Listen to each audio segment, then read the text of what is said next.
Amy, let me tell you about a magical place that is so exactly designed to be enclosed space, year-round fun for the whole family that I bet you already know what I'm going to say before I even say the name. Let's say it together on 3. 1, 2, 3.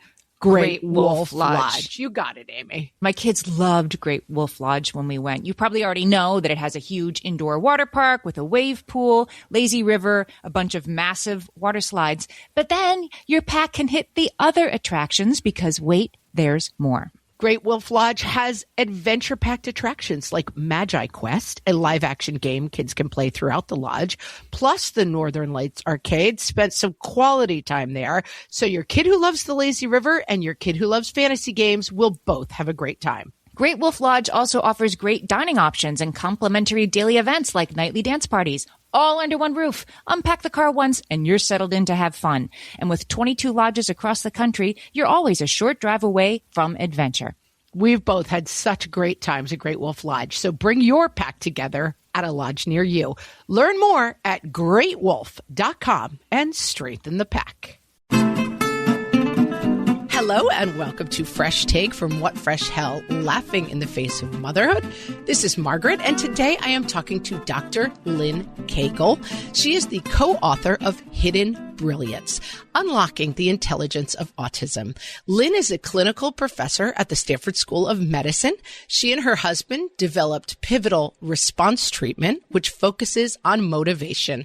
She has been supporting autistic individuals for more than 40 years. Welcome, Dr. Lynn Koegel. Thank you so much. Thanks for having me. And so, although we are talking generally about children with autism today, I urge you to listen to this. First of all, almost certainly you have a child with autism somewhere in your life, but also, and Lynn, correct me if I'm wrong, I think that as a mom with a kid on the spectrum, I find that so much of what I learn about helping kids with autism applies in so many situations.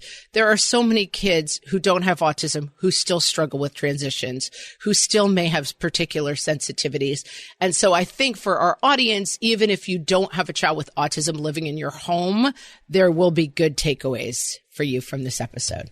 I think that's so important that you mention that, because some of the research that we've done on behavior especially suggests that children don't have behavior issues because they're trying to be naughty or things like that. They have behavior issues because they're trying to communicate. And that's kind of true across the board. So there's a lot of things we've learned from children with autism, and it is just a spectrum. All the children have some behaviors that the children with autism do, but a lot of the things, most of them are relevant to all children. I think that's so important, and something that I really liked about this book. We talked to Dr. Becky, who her thesis is Good Inside. That's the name of her book. And that the idea of approaching kids are good inside. And so therefore, what we're always trying to figure out is what's blocking that? What's in the way of that? What's making it difficult for them to communicate? And I found it really touching in this book, and I have had this experience myself, that I think a lot of times kids with autism, we struggle a little bit more sometimes to see past this diagnosis and past the behaviors that can be challenging. These kids are also good inside. And figuring out, and you sort of start with this idea of connection and interests and how to begin the process of connecting with kids with autism. So let's start there. Great. Well, we know years ago when I first started in the field, we didn't consider the kids' interests at all. And there's still a lot of programs that are somewhat like that, where they're just not really considering the kids' interests. But we feel like autism, a large part of the issue is a motivation problem. Things are hard for them. It's early communication is hard. And so they really need to be motivated to want to engage, because it is so easy to try to avoid if something's challenging. So we really try to look for where their interests are. And I think this is kind of true of all children. Like we know even children with are late talkers or language delays, if you use their interests and go for what they're playing with or what they're doing or what they're interested in, that we'll have a lot more success. And I guess even children that don't have any diagnosed issues, also, same thing. I think all of us remember back to school, the times that we remember the most are the ones where we did a really fun project rather than sitting doing page after page after page of a workbook. So I think just really looking for kids' interests is so important, and especially children with autism who tend to avoid or try to escape learning situations because it's difficult. We've found that if we do focus on their interests in the intervention, we don't really need to worry about any interfering behaviors. They just kind of drop out by themselves. They're not trying to avoid or escape the situation. I read a description a long time ago. I should have cited the author, but I don't remember who it was, talking about reaching kids with autism. And they were talking about how if I saw you sitting in a park and I wanted to go to a movie and I walked up and you were reading a J.D. Salinger novel and I walked up and slapped it out of your hand and said, we're going to the movie, that you would think, I don't want to do that. I'm doing the thing I want to do. And then it used the example of, if I really wanted you to come to the movie, I might sit next to you reading another J.D. Salinger novel for a long time until you noticed. Then we would start talking about J.D. Salinger. Then I would make the connection. Oh, there's this movie playing that reminds me of his characters.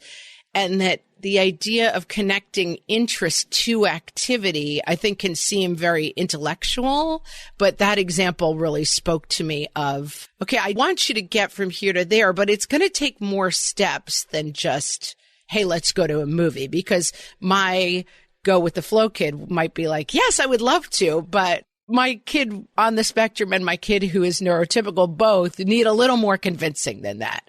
And so you use a lot of examples in your book of actual children that you have worked with. Give us an example of connecting through interest. Well, I think that we can do it in a lot of different areas. So usually the first thing that parents notice when they feel like something, when they seek out help is when their children aren't talking. They may have noticed a few things before, like some eye contact or affect, but usually when they're not talking, or don't start talking or lose words is when they first kind of reach out for help. And that early communication is so important. If we try to make children fit into what we want them to say, they're not going to be motivated to talk. And most kids that are learning language as they should on those milestones, they might be saying mama and dada and auntie and doggy and things like that. But our kids sometimes their first word will be cookie or something on if they want to turn the light on and off. And it's so important, even if sometimes people get worried if it's a behavior that they don't like the child will turn lights on and off. But we've learned from the research is that it's okay to use that interest,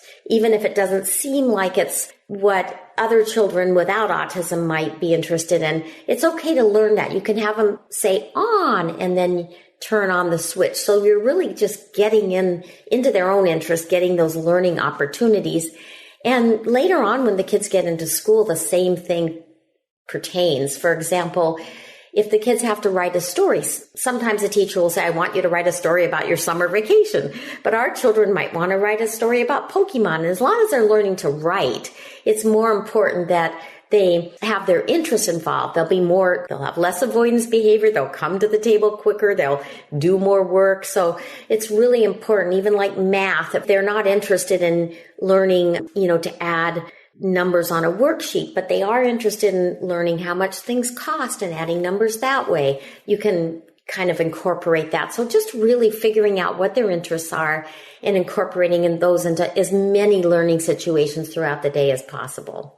I think that's really true. And I also think it can be hard for parents, and I speak for myself, that sometimes when you have a kid who's struggling with anything, but in this case, let's talk about an autism diagnosis, to feel like your goal is to make your child act like a quote unquote normal child. And so therefore, like normal children go to the zoo and you point to the animals and they say the name. But if my kid's interest does not lay there, that it's just going to be a frustrating situation for both of us, and that I'm going to come away from that situation saying, my kid doesn't have a fun day at the zoo, and therefore I'm robbed of that experience, and we're not having a good time, and everything's going terribly.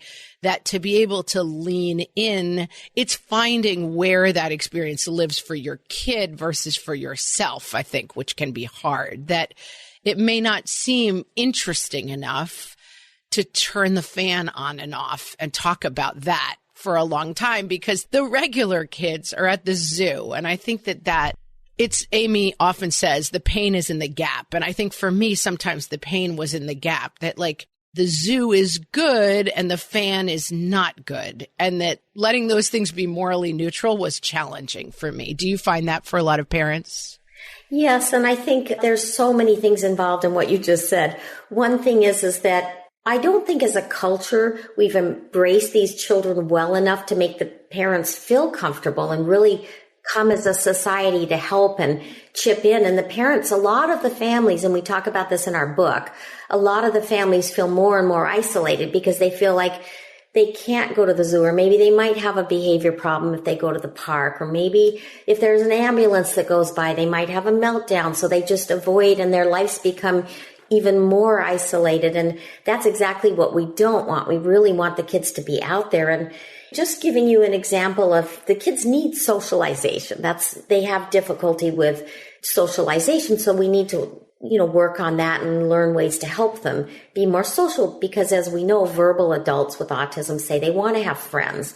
And it's harder to make friends when you haven't had help with that all the way along. And so I had a child recently that I was working with at a preschool, and he loved to sit there and open and close the door. That he'd lay on his side and just close the door to the playhouse over and over and over again.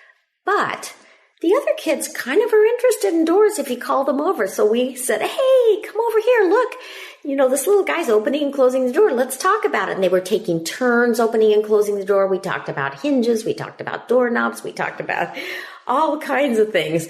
So a lot of these activities that are special interests that maybe you wouldn't think would be so interesting with the kids that don't have an autism diagnosis, you can tweak them a little bit to make them interesting and then have those social goals. So, there is the idea that we can take these interests and turn them into social things. We do this with clubs. We've developed lots of clubs around the kids' interests. And in fact, they're usually voted the president of the club because they have so much knowledge on this particular subject. And I think I wrote in the book about a little guy that I work with now that scores below the 5th percentile on all the language tests. But he knows everything about drains, everything. I mean, he's so interested in drains. Every time he sees one, he's down on his hands and knees, and it's like incredible how much he knows about drains. So tapping into some of those interests and turning them into a social activity is very important. I want to pause on that. We're talking to Dr. Lynn Koegel, the co-author of Hidden Brilliance, Unlocking the Intelligence of Autism, and we'll be right back. Hellions, it's time for some spring cleaning, and I don't just mean the coat closets. Doing your financial spring cleaning can actually be super easy when you let Monarch do your financial spring cleaning for you. One dashboard that gets your entire financial life organized. No more clutter, no more mess, no more logins scattered everywhere, just accounts, investments, property, and more, all in one place. Get your first year of Monarch for half off, just $50 with promo code FRESH. Monarch allows you to look not only at what you've already spent, but also to plan for the future. With Monarch, you can set savings goals, plan for big purchases, and notice spending trends before they become a problem. I can generate cash flow reports that show me what we spent this quarter, this month, what we're probably going to spend next month, and feel prepared, organized, and knowing how to plan for the future. No more surprises and a lot more clarity. Try Monarch. Use code FRESH at monarch.com to get your first year half off at just $50. That's 50% off your first year at monarch.com with code FRESH. My favorite skincare products actually feel more like self-care, like they're so nice to put on and they smell so good that I'm actually happy when I get to that part of my day. And I swear that is how I feel about Osea's anti-aging body balm. Amy, you are usually the lotions and potions queen on this podcast, but I have to say, hard agree. Osea's anti-aging body balm is a liquid silk body balm that combines the lasting hydration of a lotion with the firming power of a serum, leaving skin smoother and firmer. This body balm is clinically tested and designed to deliver visible results you can see and feel. So we've gotten to use this product for a couple of months now, and I swear I have really noticed firmer and smoother skin, like on the back of my hands. It's like getting a mini spa treatment from head to toe. Get a spring-worthy glow with clean, clinically tested skincare from Osea.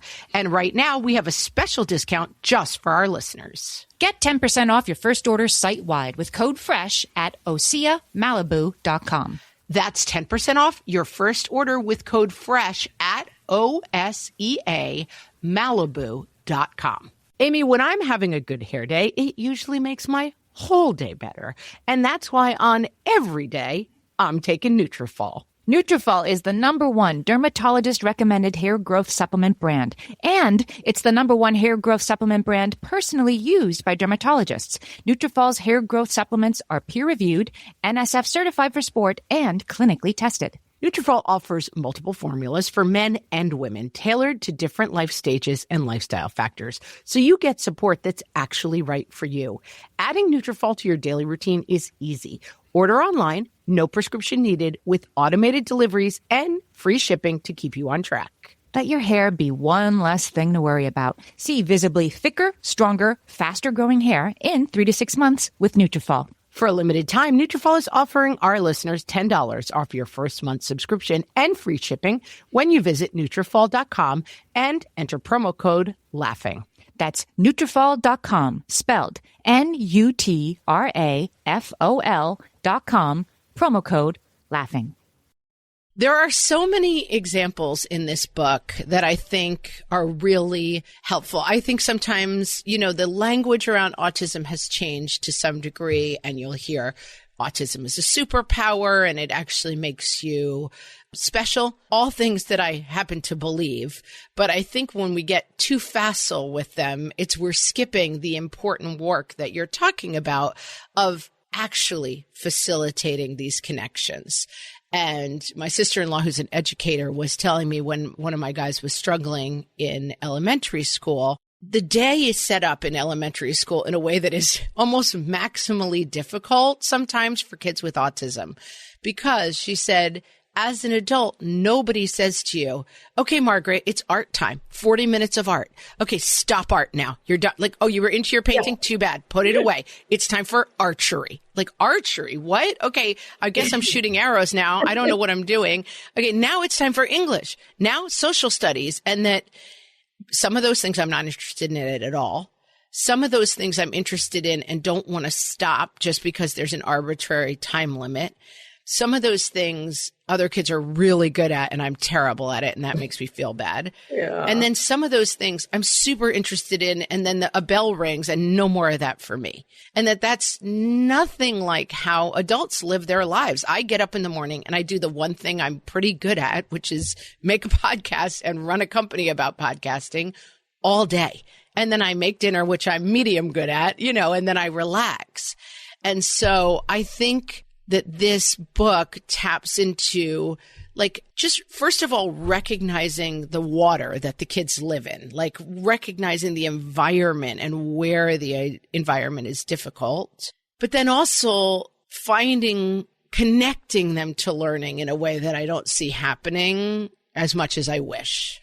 I think that's really important. And I think we tried to write the book to bring out the best in every child, because some children, we do see these really strong skills where they're really good at math or really good at music. But some children, we don't really see them right off the bat. Like my nephew, we didn't really, when he was younger and nonverbal and at 2.5, nobody saw that he had a lot of interfering behaviors such as throwing toys. And I noticed that he could put them together so quickly. And I thought, this kid is really smart.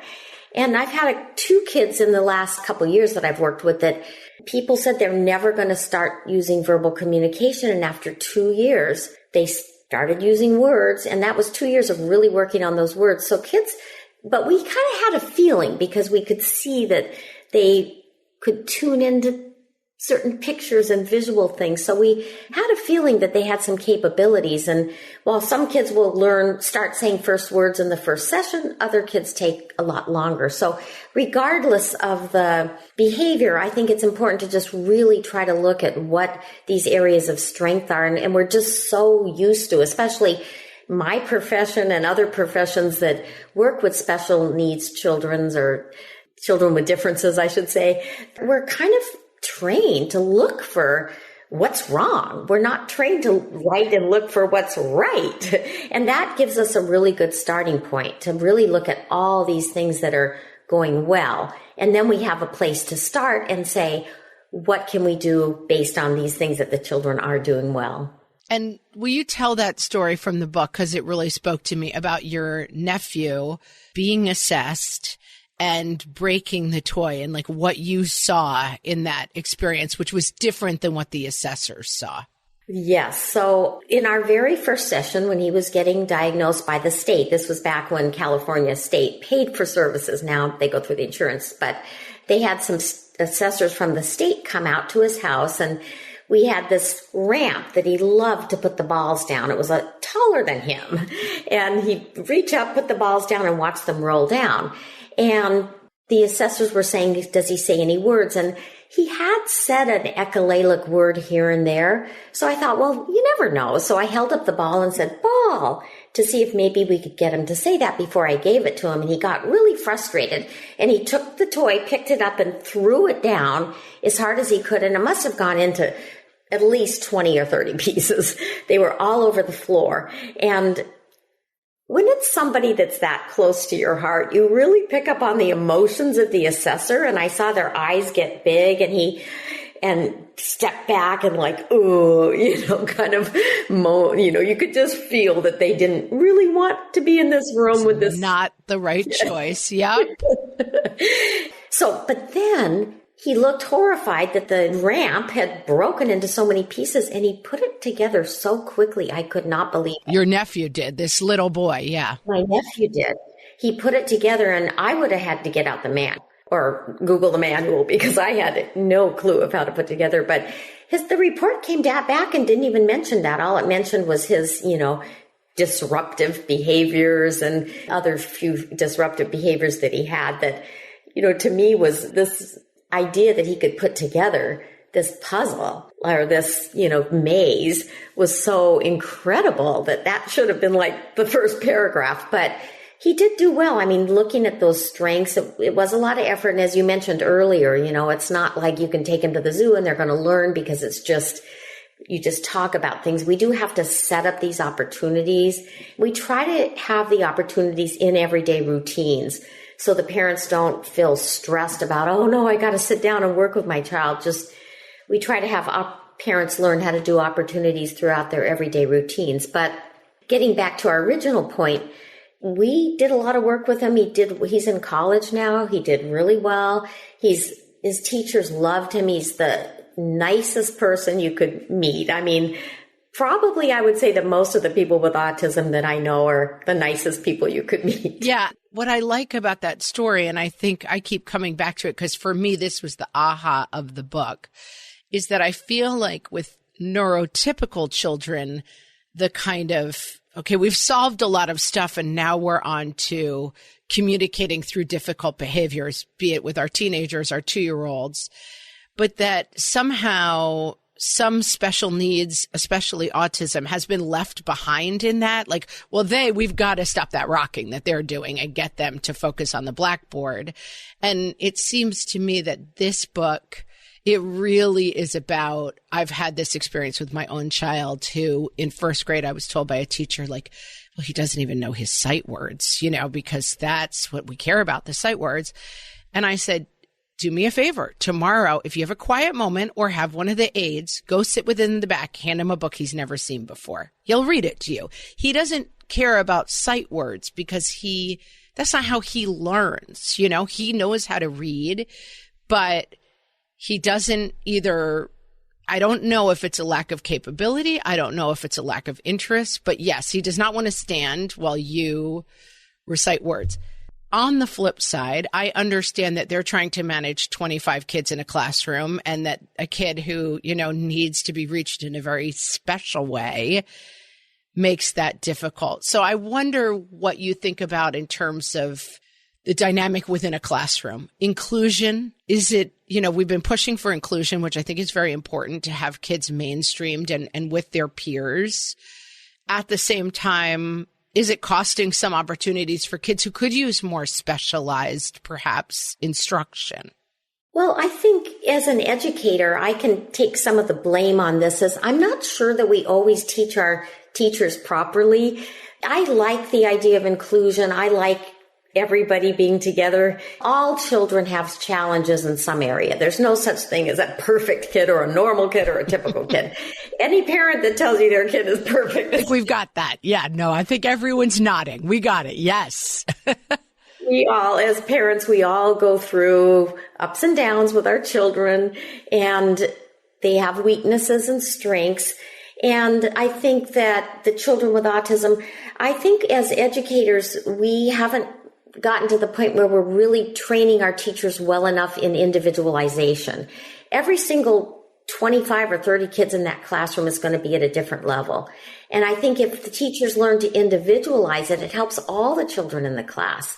And it's kind of like a little, when you're washing the dishes, if you have a little tiny baby, you're not going to have them put the glass in the dishwasher, but you might have them put their plastic plate or their plastic fork in there. So they're learning these activities, but kind of at their own level. And I think this inclusion, if we really want individuals with autism to be employed, which is good for the whole, everybody, we need to be able to include them from early on, as often as possible and as much as possible.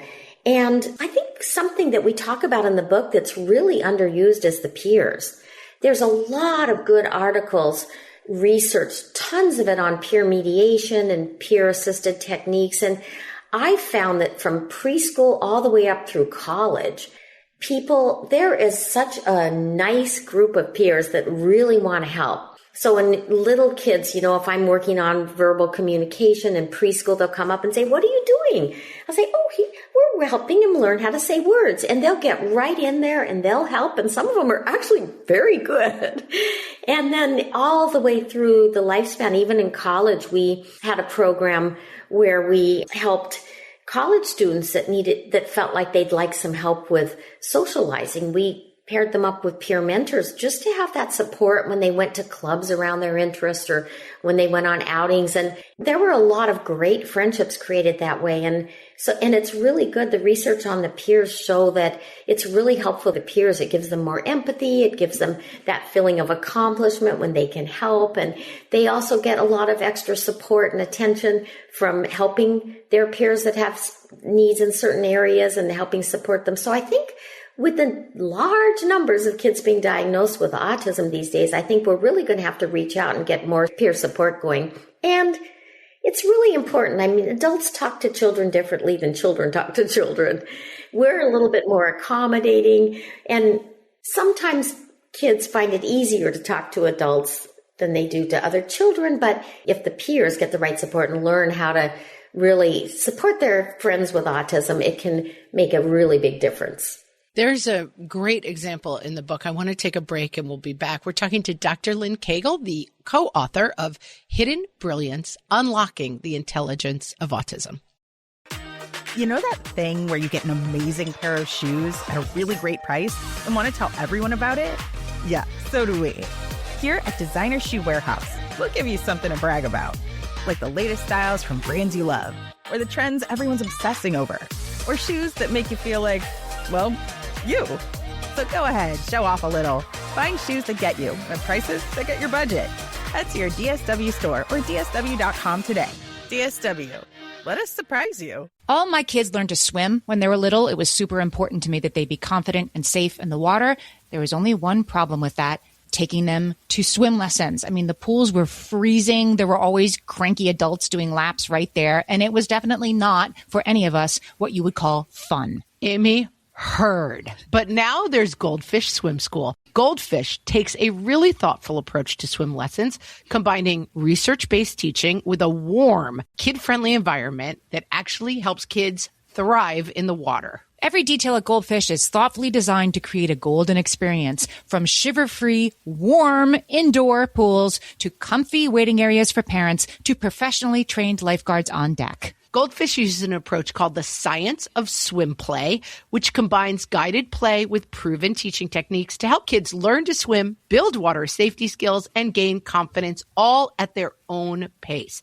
Lessons are designed to meet kids exactly where they're at. If you've been thinking about swim lessons or just wondering where to start, this is a great opportunity. Right now, Goldfish Swim School is offering a waived membership plus your child's first lesson free at participating locations. Just visit goldfishswimschool.com/free to find a location near you and enroll using promo code FREE. That's goldfishswimschool.com/free, promo code FREE.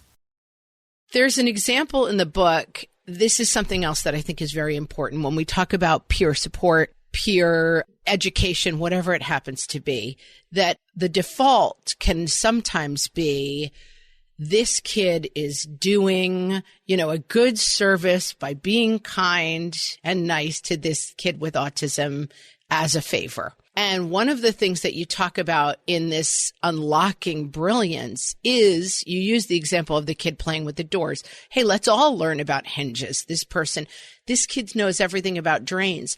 Let's have this kid explain drains to everybody one day. There was another example in the book. I can't remember what the topic was. I think something in maybe even physics, something that a kid understood, and centering the kid with their knowledge so that there is a feeling of this child has something to offer and something to gain from this friendship versus these are kids that we are somehow, taking on volunteer hours to interact with. Right. And I think it's so important to really carefully pick the peer mediators because they have to have more than just wanting to volunteer. We really want to pick kids that are in it for the right reasons. And I think you're right. I mean, looking at the strengths too of the children with autism, too often I've had a few kids that were very visual. And even though their communication was quite delayed, they learned how to read very young. So we had them read stories to the class in kindergarten so the other kids would know that they have these strengths. And no matter how small or how large they are, a lot of times it's really helpful to go in to look at when you go in and set up these peer groups to talk to them about what are their favorite things, what are their strengths. So we really want to focus on the strengths. And then again, really pick kids that have the right reason, not that want a college, letter for college or something on their resume, but really sincerely love to interact with all different people and want, a lot of times kids like those structured activities. I mean, there's a lot of kids out there that aren't diagnosed with autism that, okay, recess is okay, but they don't feel like it's meaningful to them. And when you give them something meaningful to do that's structured, I remember my own kids used to love the days that they had structured activities at lunchtime. They'd have dances and dance groups or something, and they love those things. So a lot of kids really do like to have those structured activities. And a lot of them will end up going into the field of autism eventually. And it's great for them to get that experience. And like I said, the literature shows that it really gives those kids without autism a sense of accomplishment. They feel good about themselves. They feel good about what they're doing. So there are a lot of kids out there that maybe do like to have things, feel like they're doing something constructive during those free periods.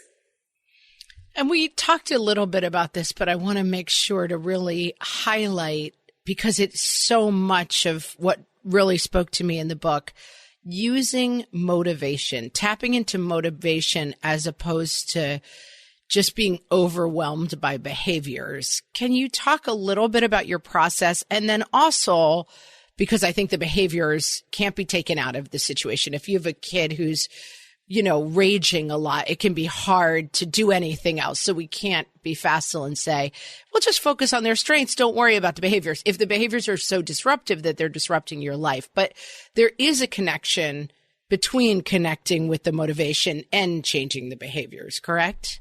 Yes. And I think the first thing I like to do when I see behavior problems is to see how the teaching is going. Because oftentimes, I have a lot of parents that tell me when the providers drive up to their home, the kids run and start crying.